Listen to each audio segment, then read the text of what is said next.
Bonjour à tous, on se retrouve aujourd'hui avec encore une baïonnette. En fait on est le même jour que la réparation du fourreau de la première qui est là-bas. Donc le temps que ça sèche, je présente la suivante. Donc celle-ci c'est un modèle allemand de la guerre 14-18, appelé dent de scie, puisque ici on a l'équivalent d'une dent de scie tout simplement. Alors est-ce que ça servait à couper du bois en tant qu'outil ou est-ce que ça servait à faire des choses relativement douloureuses, je ne sais pas. Bon, c'est une baïonnette qui a extrêmement souffert. La pointe est cassée, la lame est émoussée, hein, on le voit très très bien. Le manche, il a fait son temps, le bois est pourri, le métal est quand même bien entamé. Donc là, je ne vais pas la restaurer pour en faire quelque chose d'identique à ce que c'était à l'époque. Je vais plutôt faire un mode, je vais la transformer en couteau adapté au bushcraft ou à la survie. Bon, après quelques semaines de travail, on obtient ceci. Alors, du coup, je l'ai pas mal transformé, pas mal refaite. Donc en fait, j'ai refait la pointe.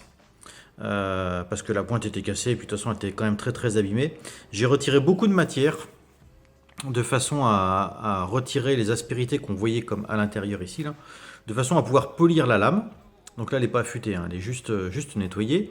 L'intérieur étant très abîmé, je l'ai donc simplement sablé et je l'ai laissé avec un effet mat. Idem pour la base ici au niveau de la garde.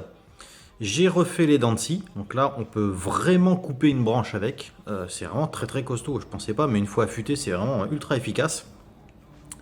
J'ai retiré le U qui était ici qui permettait de passer le canon de l'arme, et j'ai en même temps retiré le rail qui était ici, donc je l'ai rebouché à la soudure et repoli.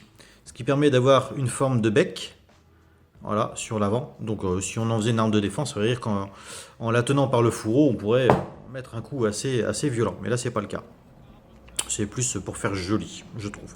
Donc pareil, c'est poli. J'ai retiré tout le système de languettes métalliques qui faisait en même temps ressort pour ne mettre que des plaquettes en bois que j'ai volontairement vieilli. Voilà, hein, ça fait déjà une plus belle allure que ce que c'était. Donc voilà, je voulais pas que ça ressemble à quelque chose de neuf. Je voulais que ça ait l'air comme d'une pièce qu'on aurait récupérée en état plutôt correct et qu'on aurait juste un petit peu restauré. Voilà. D'autant plus qu'au début je voulais que ce soit lisse dans la rainure ici, puisque ça se voit pas trop sur la vidéo, mais ici c'est creux.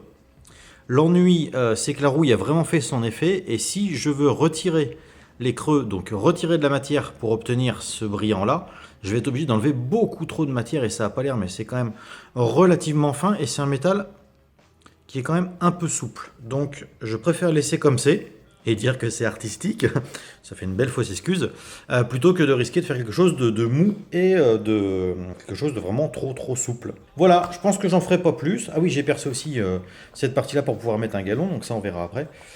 Après, je suis en train de me mettre un petit peu à la couture sur cuir, donc voilà, si ça donne quelque chose de bien, je fabriquerai un fourreau.